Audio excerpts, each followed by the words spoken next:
So this video is about the Sugbo Mercado, the weekend food market here in Cebu I.T Park. And let's see what are the open shops or kiosks. This one here is Takoyaki. It's octopus because that's the taco. That's octopus in Japanese. It's taco. And that's the prices. So I'll just have 4 pieces. Because look at how awkward.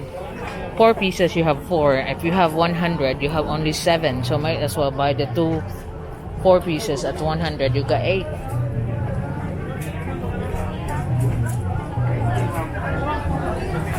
Your takoyaki comes in octopus, pork, or chicken. So I'll have assorted and then a 2 chicken.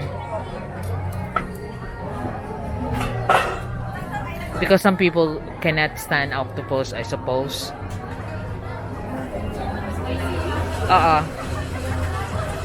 That's how they decorate that.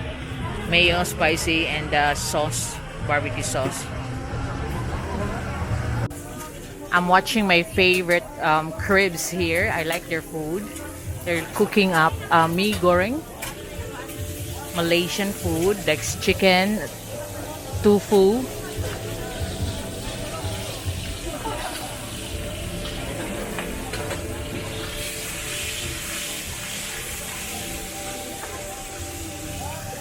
There's chicken and tofu mixed, being salted in oil.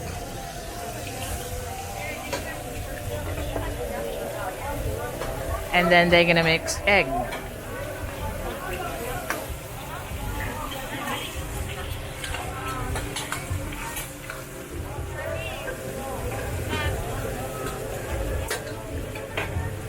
Then they'll add vegetables.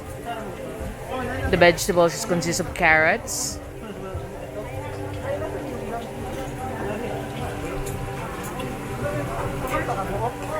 then cabbage,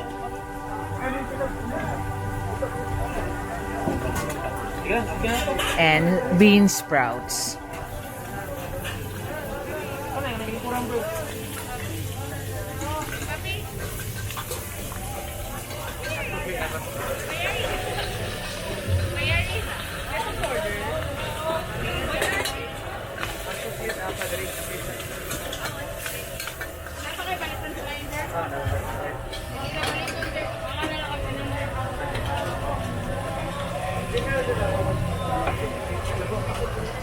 Then they mix the egg noodles. It's already been pre-packed.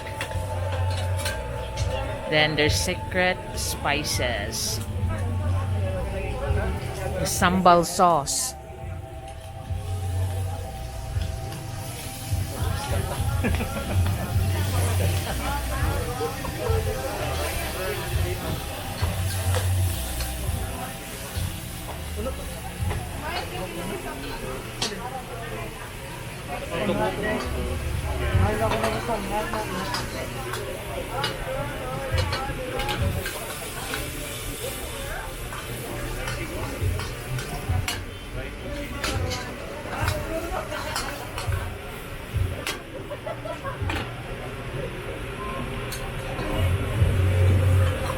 You can order in spicy as well than just the regular sambal.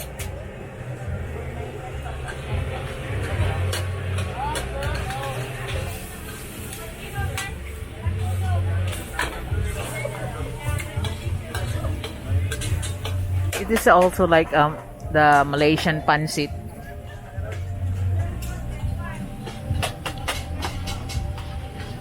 Now it's ready to serve.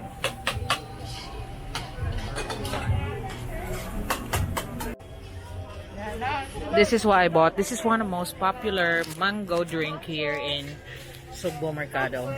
That's Ali Mango. That's the most popular mango dessert here in Sugbo Mercado. This is the one where the Koreans really queue up before.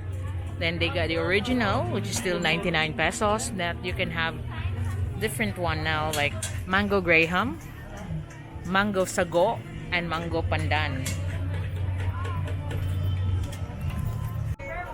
So this is the Sugbo Mercado. You see, they still got the Hebrew Shebrews, which is my daughter's favorite, milk tea. Then there's the Cebu lasagna, cribs. Oh, my favorite is the nasi goreng, and then the ali mango, which is very popular here. Then you got banana pancake trail, potato rime. This is also another Chinese street food thing. And that's the sisig bar. Because there are a few new ones, like Unit 62 used to be where the Humba Haven is.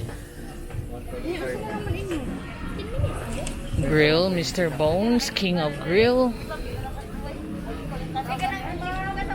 And sushi roll. Unit 62 is ang Ngoyong Chinese street food. This is where Humba Heaven used to be. It's now Mokai Cajun.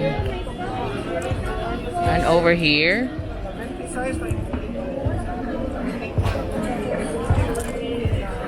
this is actually very popular with Korean tourists. Japanese, Sizzler, and the Cocina Guadalupe is still here. And the Pasta Hut. So, about 10 kiosks out of this, so many in here is closed. So, not bad.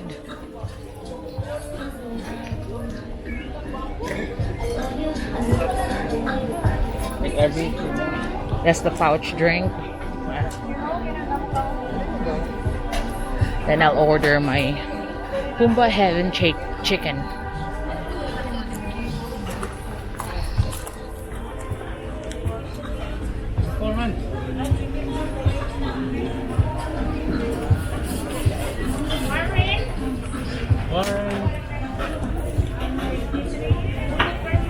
So they don't have the chicken anymore.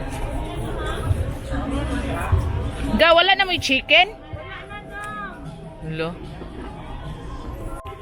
So you can see there's still a lot of diners. That's why they need to open, because people are just so bored in the house. They need to get out. And this place here is like a must for the call center agents is working around the IT Park area.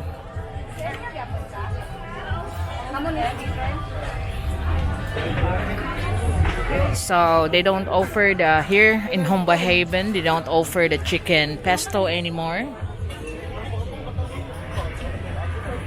So I have to look for a chicken dish for my daughter, maybe a chicken barbecues somewhere in that Apurado thing.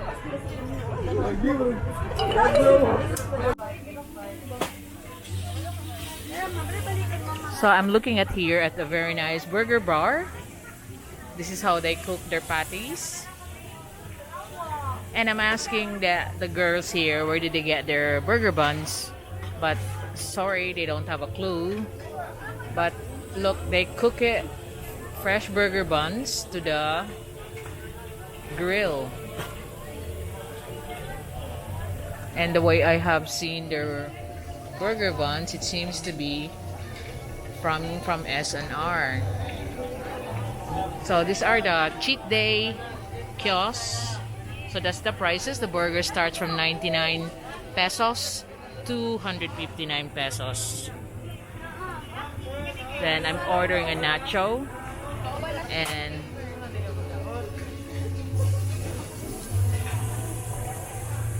there.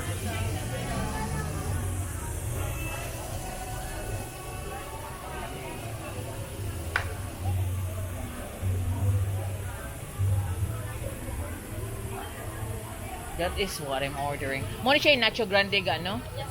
In lami. So the word lami is quite tasty here in Cebuano. Then you got a Korean street food. So I'll have to get some more food now. On this side, Bertos Habhaban. It's like bopis at 35 pesos. with rice, sisig with rice, humba with rice. Humba are pork stew. Pak stew is another pork stew with vinegar. But they're mostly selling deep fried intestines, pork chop or lumpia, bola-bola, liver. You know, there was street food like the ginabot style of cooking that we call it here, deep fried and drenched in dough, like the pungko-pungko.